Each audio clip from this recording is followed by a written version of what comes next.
Hey, welcome to Estevan TV. I'm at pushgapradio.com. Pushgapradio.com. Bridging the gap between old school and new school radio. Pushgapradio.com. It's Dallas, baby. You got to get the black men out. How do you break up the black family? I explained to you on last week the power of the March on Washington with Dr. Martin Luther King. Them white boys sat around and said, man, how do we break this shit up? Destroy the black family. You got to get the man out. Then we're divisive amongst ourselves as black people. Black women can't stand black men can't stand black women, but you don't look to see who put us here. And I'll say it's a number of layers to it. The first thing is when the black family was being promoted, which was the black man, woman, and children, that is an opposite, I would say, of an investment. It's a bad investment when it comes to the American society, the American family. They're not supposed to show or promote successful black families, successful black love, successful strength in black families. It's not possible. You're not supposed to show that. Why? Because I benefit from that man being in jail. I benefit from that woman being on my program. I benefit from that child being tossed into my program. Women on food stamps, women on the county, they would offer women more money to not have the man in the house. They would go in the house and do a house check to see if it was any shoes, the size of a man, any hats, any outfits, to see if there was a man in the house. Because they would not give you money if there was. And we will not give you money. And we will not give you these benefits. And we will not give you that benefit. So they made it an incentive. Keep him out the house, we'll give you more of this.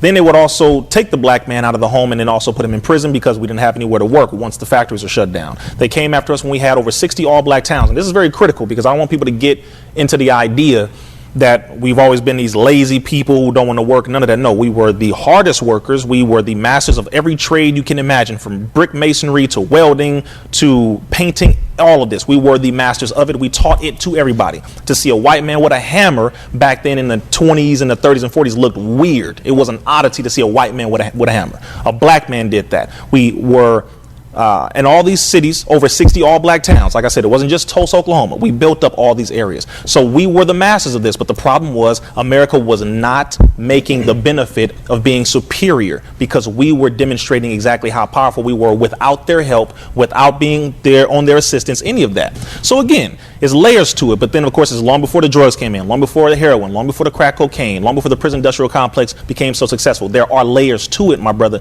But it was a strategic assassination plot on the black family. It was not an accident. It wasn't just something that happened. Black men didn't just say, oh, I want to be a nigga right now. I'm going to be on just drugs, alcohol, and not help my family. That's not what it was. We were together. The black man was prideful about having a black woman next to him. He was prideful about being able to go to work, come home, have his children run up to him, say, Daddy, how you doing? You know, you had a good day at work, etc. We were prideful.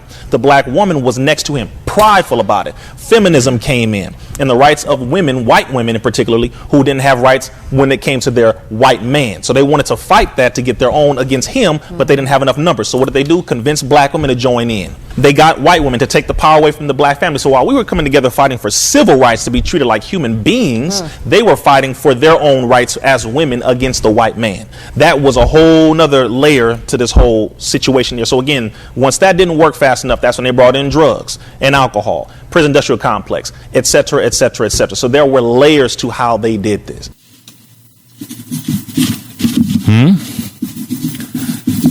You don't check to see who put us here. Them people put us here, fam. We fighting each other over something that somebody done to all of us. But hey, again, it's political insanity. PushGapRadio.com, Hamilton Park, Dallas, Fort Worth.